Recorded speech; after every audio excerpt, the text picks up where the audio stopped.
আসসালামু আলাইকুম, সকলকে স্বাগতম আমার আজকের এই ভিডিওতে। আজকের ভিডিওতে আমরা কথা বলবো 16 ডিসেম্বর সম্পর্কে, যা বাংলাদেশের ইতিহাসে একটি অত্যন্ত গুরুত্বপূর্ণ দিন। এই দিনটি বিজয় দিবস হিসেবে বাংলাদেশে পালন করা হয়।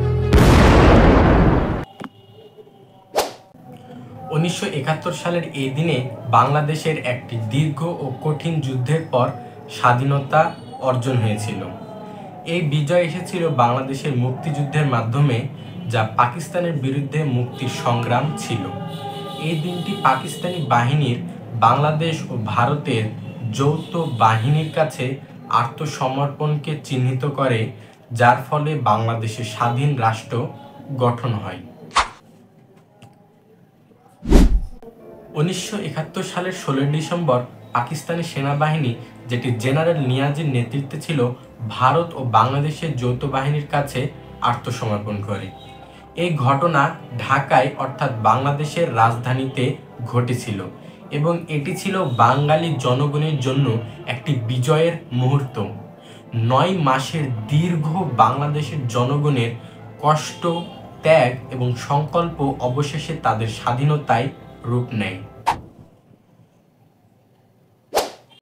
বিজয় দিবসটি বাংলাদেশে গর্বের সঙ্গে পালিত হয়। এটি সেই সমস্ত মানুষের ত্যাগকে স্মরণ করার দিন, যারা দেশকে মুক্ত করতে জীবন দিয়েছেন।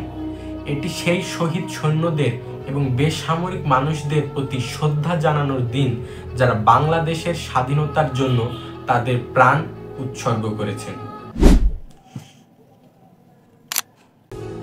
প্রতি বছর মানুষ এই দিনটি উদযাপন করে।